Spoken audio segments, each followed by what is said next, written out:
Can you guys see me and hear me? I can see you and I can hear you.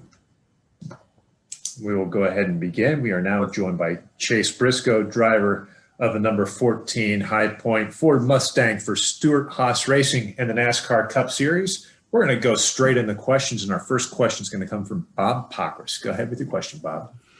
Yeah, Chase, this is the 20th anniversary of the 2001 Daytona 500 and the Dale Earnhardt tragedy, and there's been no death in a NASCAR National Series race in 20 years.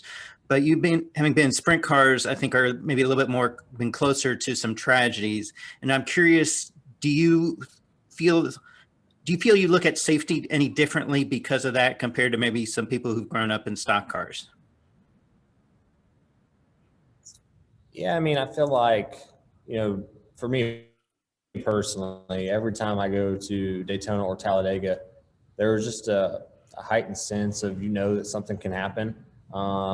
And I don't know if that's because of, Dale or whatever. I just think that whenever you go to those places, you just know there's going to be a big wreck. You know that you're going to be going very, very fast, and just the potential of, a wreck that can, hurt you or worse is just heightened there compared to any other racetrack. But yeah, I mean, I don't feel like just because I didn't grow up in stock car racing that I don't, feel that fear. But I mean, I'll probably be the first one to admit that I am nervous. I'm scared every time I go to Daytona or Talladega because you just know in the back of your mind what can happen there. And, you're just going so fast and you're just in so many situations that can get you in trouble. So you definitely know, going to those places, that's a possibility. And is there anything that you've seen in stock cars that you've implemented into a sprint car or vice versa for safety?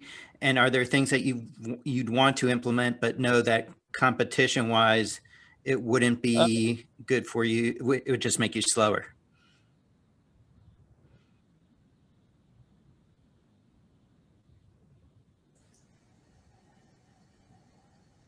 Yeah, I mean, I'm not the most mechanical guy in the world. So, I probably don't even notice that stuff as much as others.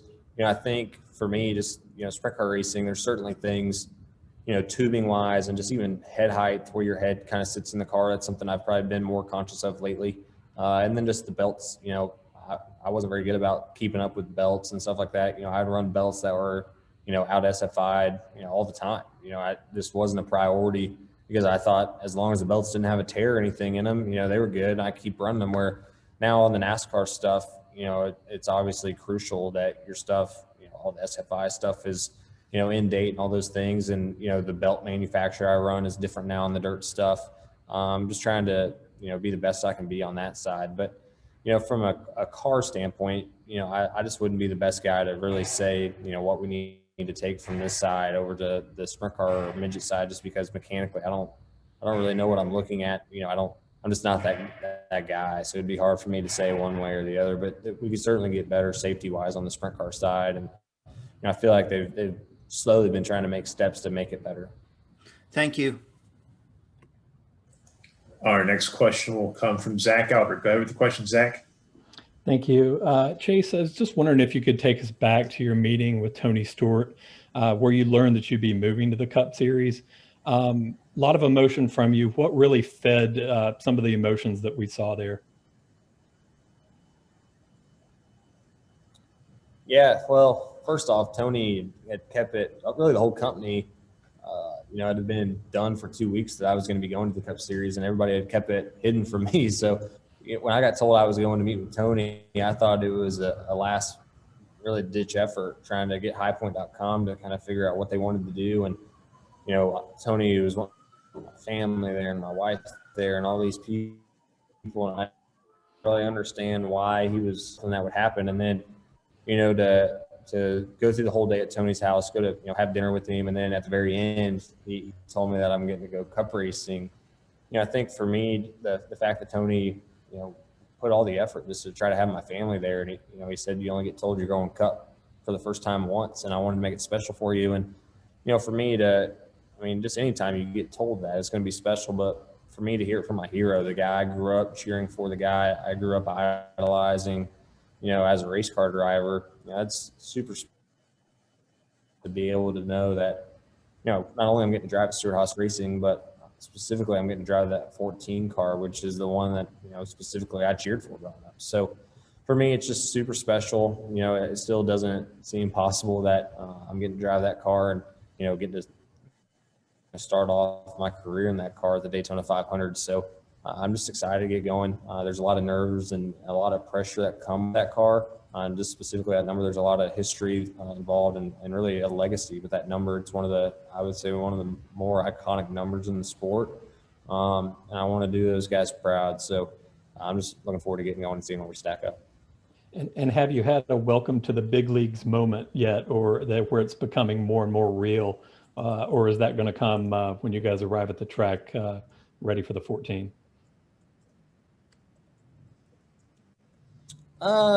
Really just this past weekend, I was at COTA doing a Trans Am test, and, Logano and Keselowski just rolled up in their rental car and started talking to me. And, I've obviously known those guys for a while, but I felt like I was finally kind of one of the guys, I guess, because normally, I wouldn't be talking to them all the time and hanging out with them. So I'm sure as the season gets going, it's going to be more and more of, really getting to be around those guys and getting to experience more things with them. But, truthfully, just even the welcome to the Cup Series, it's been very eye-opening, how different it is just from the Xfinity side and the other stuff I thought, was really detail-oriented in the past. It's not even comparable to how many little details go into the Cup side. So, it's been very eye-opening for me, just, transitioning to a new series, still in the same organization, but a new team during COVID has been really hard, just trying to learn everybody's, even their face and their names, just because you can only see their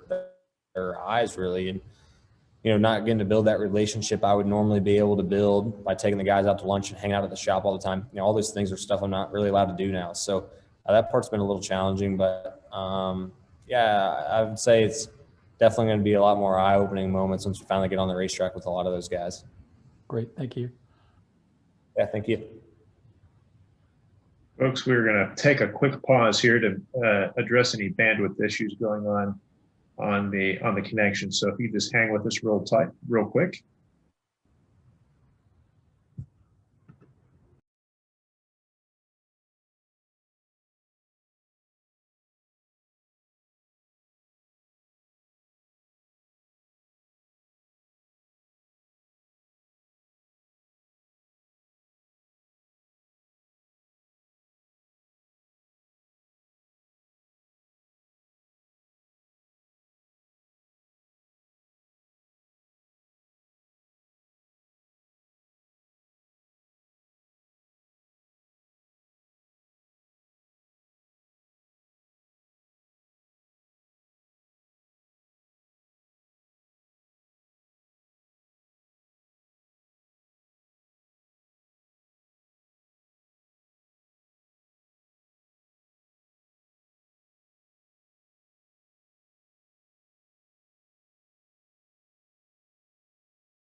Again, I appreciate everybody's patience here as we work through the technical difficulties, but we want to make sure you have the best audio and video quality possible. So you have this content to share to the vast masses who are getting ready for the Great American Race.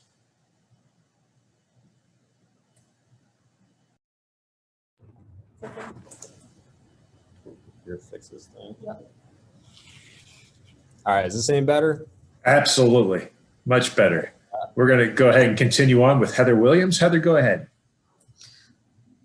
Hey, how you doing? I'm just curious as you go into your rookie season, if the fact that we're in the middle of the pandemic and there's no practice and, things are just so, the schedule's completely different, if that changes or tempers your expectations. I mean, rookies always come in and they always have this long list of things they want to accomplish in the season. But this year's so weird. Does it change things for you, or are you still going full bore as if this was just a normal season?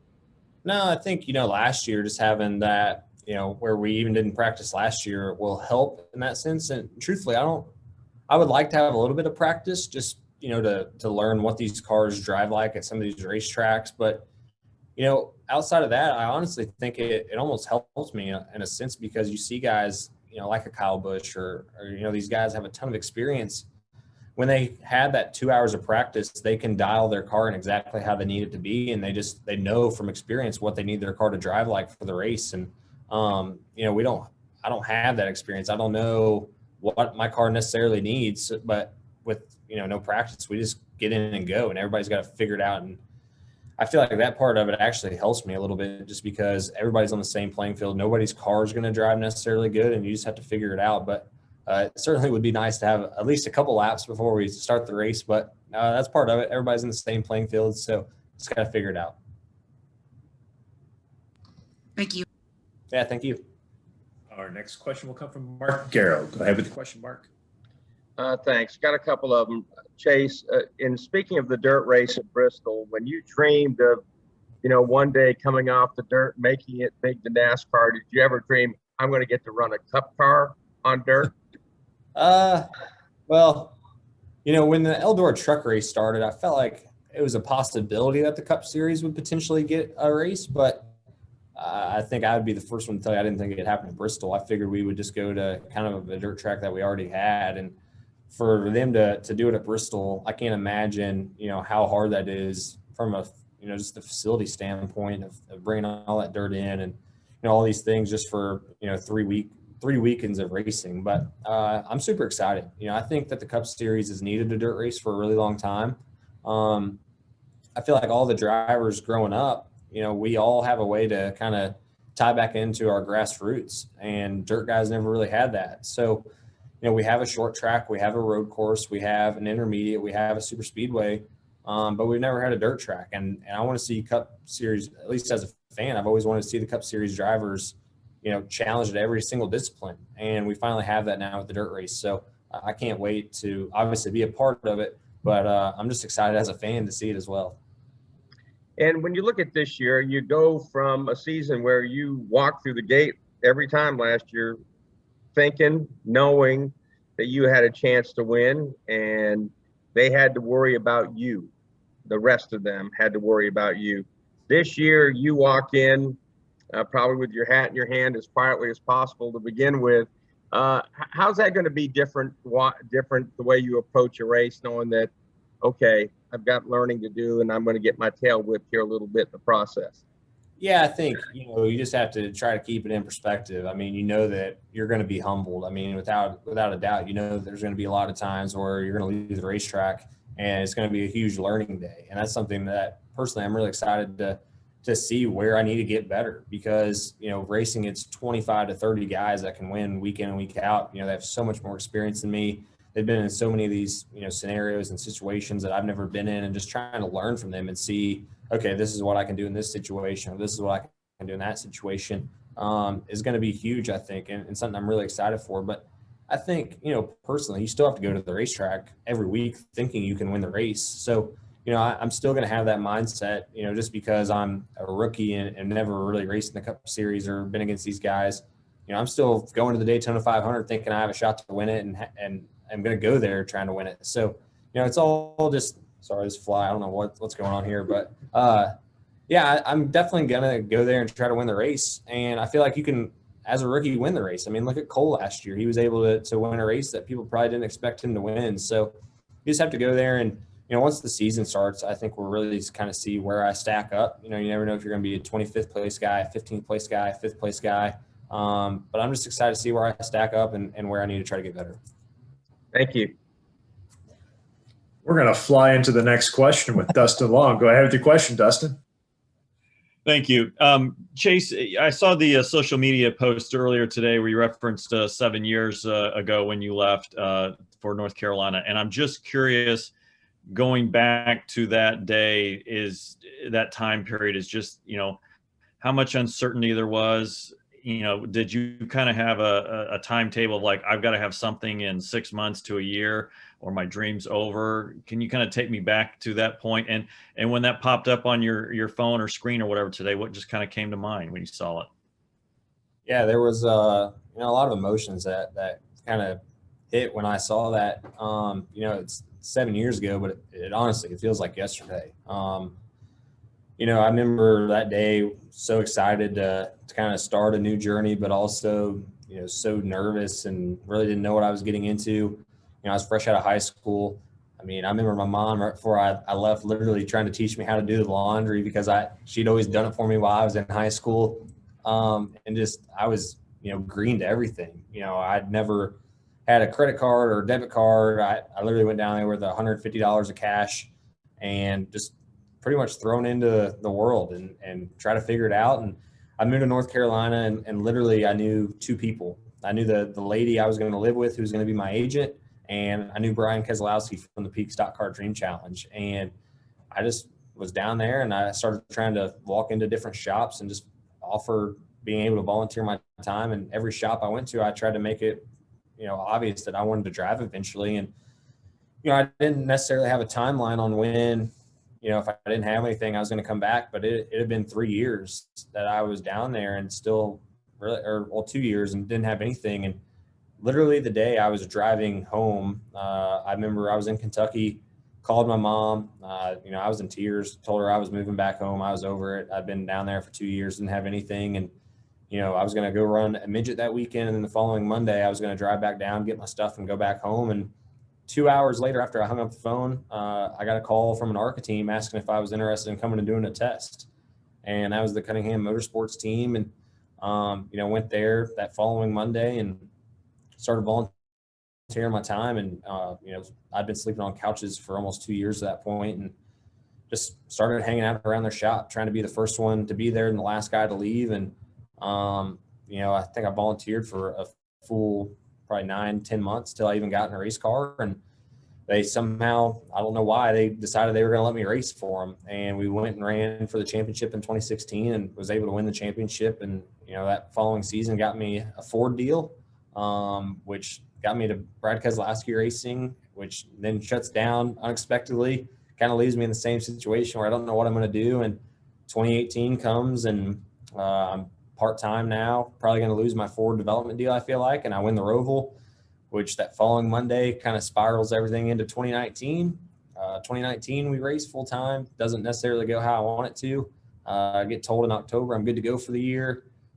Then come November, I don't have a ride again. And then, literally 3 days away from not having anything for the 2020 season. And then that's when the highpoint.com stuff comes together. And that was beginning of January, I want to say. And now we're sitting here 2 weeks away from the Daytona 500. So it's just, there's been so many doors that were so close to closing. There's been so many doors that, probably shouldn't have been open that somehow were able to get open. And, when that popped up today, I just think of all the people that, were willing to give me an opportunity when, I didn't have a resume. I certainly didn't have any money to bring to the table. And, how many people have helped me along the way. And it even was another full circle moment. The guy's couch I slept on for a year and a half, Ross Weiss, he just started at SHR today as a video guy. So just crazy how all this stuff's came back full circle. And, now that I'm getting ready to drive the Daytona 500 for specifically the team I've always dreamed of racing for, and even more specifically the car I cheered for growing up. So just a crazy ride for sure.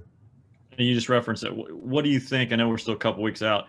What do you think it might be like for you to start the Daytona 500 and to be there after all that you went through in this path, and certainly where any one of those doors that closed could have ended it, but you'll have the opportunity to run the 500 in a couple of weeks.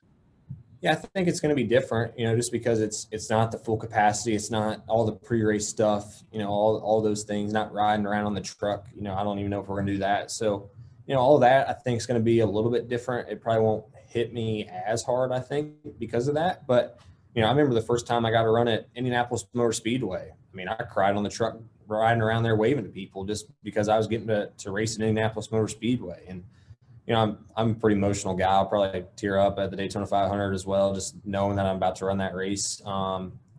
This is going to be special. It's something that I never thought I would get to do one of them. Hopefully I get to do many, many more, but just getting to savor that moment of, you know, racing in one of them is going to be special, whether it's full capacity or, you know, a third of the people there. It's still the Daytona 500. And it's just crazy to think I'm going to be able to run that race. Thank you. Yeah. Thank you, Dustin. Our next question will come from Lee Spencer. Go ahead with your question, Lee. Thank you, Matt, and thank you, Chase, for joining us. I'm kind of curious. You think you created a monster with Chase Elliott now starting, you know, doing his USAC midget debut with Chad Boat at Bubba? I mean, you know, you give him a little taste of it, and he comes back like a fiend. Yeah, I'm sure Hendrick's probably not too happy with me. Yeah, I was blown away. Chase called me a couple weeks ago and told me he was going to run for Chad at Ocala, and I was kind of hesitant, to be honest with you. I didn't ever think he'd run at a place that big, but I'm glad that he's doing it. I think it's really cool to see, you know, the reigning Cup champion go and run grassroots stuff and run, you know, the USAC midgets, you know, at Ocala. That's super cool. You know, that a guy like him is wanting to go back and run it. And, you know, just getting to know Chase over the past, you know, couple of years, specifically even the last couple of months, even better, just seeing how big of a fan he really is. Obviously driving them, but even just watching them, it's really neat to see. So I'm excited for him. I'm going to definitely be tuned in on Flow to see how he does. And I'm just excited that he's, you know, up for the challenge. And he could have easily just ran Chili Bowl and, you know, call it good, but he wants to legitimately get better at it. And he's already really, really good. So it's going to be fun to watch him, and excited for him and Chad to see what they're able to do. And as a third generation dirt guy, if you could, you know, have somebody to race against coming from the dirt world to Bristol for the NASCAR race, who would you pick out of the long list of outstanding racers on the dirt side? I don't know if it would be realistic. I would love to see Jack Hewitt at Bristol. I think that would be awesome to see Jack, you know, come out there. And obviously with his age and everything now, that's not really possible. But you know, I think there's a lot of really good, you know, dirt guys that deserve a chance. You know, Logan Seavey comes to mind. You know, Tyler Courtney. You know, there's a lot of guys. You know, even like a Donnie Schatz, guys that are just, you know, phenomenal dirt racers that, you know, really deserve on a national scene, not a national scene, but just, you know, the NASCAR scene, to be able to finally see what they can do. So there's, you know, there's so many out there. You know, you could sit here and name guys for literally an hour that deserve to be here. But it's just all about getting an opportunity, and it would be cool to see a guy, another one like a Tanner Thorson, get an opportunity on this stage and really show what they can do, and it could really change their career and turn it around and get them, you know, more opportunities every year. Appreciate your time. Thanks again. Thank you. Our next question will come from Eric Smith. Go ahead with the question, Eric. Yeah, Chase, I'm just curious, how much of a learning curve are you kind of expecting with, especially the early part of this year with longer races? I know you're used to cars with less downforce, maybe a little more horsepower. It's kind of the opposite on a Cup car. Are you expecting a little bit of a learning curve here at the start of this year? Yeah, I think for sure there's going to be quite a bit of a learning curve, and you know, like you said, just the length of the race is, you know, there's a couple other variables. Pit road is going to be way busier than anything I've ever experienced. Green flag pit stops is something I don't really have a ton of time doing, where in the Cup Series you're going to be doing a ton of those every race. So I think those are probably the variables I'm the most concerned about trying to learn. You know, the length of races, I think, will be something that is going to be noticeable, but it's not going to be crazy. You know, I think keeping your car taken care of, you know, with the steel body, you can't touch the wall at all, or really your day's done. Where in the Xfinity car, you can beat off of it a couple times and you'll still be okay. So, you know, all those things are going to be different. And then, yeah, just how the cars drive. You know, I'd love to have, you know, like I was telling somebody earlier, just a couple laps of practice just to kind of feel it out before we go green. But, you know, it's the same for everybody. It was the same for Bell and Custer and Reddick last year, and they were able to figure it out and run up front. So, you know, I feel like I'm capable of doing it. You know, I'm really excited to see kind of where I stack up against these guys and figure out, you know, okay, where are they beating me? Where am I, you know, comparable to them at? And with SMT and all the things we have now, you know, it's going to be easier even in the race to try to learn and, you know, figure out where some of them guys are better than me. Awesome. Thanks, man. Appreciate it. Our next question will come from Jacob Seelman. Go ahead with the question, Jacob. Thanks, Matt. Chase, thanks for taking some time today. Kind of continuing with the dirt theme a little bit. You've created a monster in Chase, but I'm curious where you sit, knowing you have a co-owner that's obviously extremely passionate about giving back to dirt tracks. You came from that world.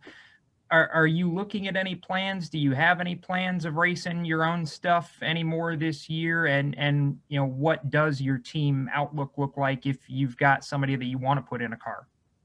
Yeah, I mean, I would love to go do more dirt stuff. And, I think it's, risk versus reward, for me, especially is my whole life, or really, these last 7 years, this is all I've tried to do is get to the Cup Series. And now that I'm finally here, I don't want to necessarily risk going and getting hurt and then, throwing away this opportunity that's, the opportunity of a lifetime. So, yeah, I'm probably going to hold off on the dirt stuff, during the season. Once Chili Bowl and the end of the season comes around, I'll definitely start running some more stuff. But during the season, I'm just going to focus on, the Cup Series and, really trying to do the best I can do. And, I do think that going and running other things certainly helps, but, there's also that risk of getting hurt and just that extra risk that I probably don't need to be taking right now. So, I don't know. I might try to run the Indianapolis race if they have it, depending on kind of how the season's going and how we're looking points wise. But, it's something I would love to definitely do more of, just growing up doing that. It's obviously one of my passions. And, even as a team owner, something I really enjoy doing. It just financially has to make sense. So, I would love to be able to give back and go find, young kids that, don't have the means to go race and top tier stuff and give it to them. So, maybe down the road, that'll be something that, is a possibility. But as far as me racing this year, I'm not going to do too much. I still have my mini sprint that I'm going to have Dylan Welch drive out at Millbridge pretty much all season long. I might hop in it, a time before the Bristol dirt race, just at a test day, just trying to get back in the dirt routine. But other than that, I won't do any dirt racing. Thanks, Chase. Good luck in the 500. Yeah, thank you. Our next question will come from Jesse Morrison. Go ahead with the question, Jesse.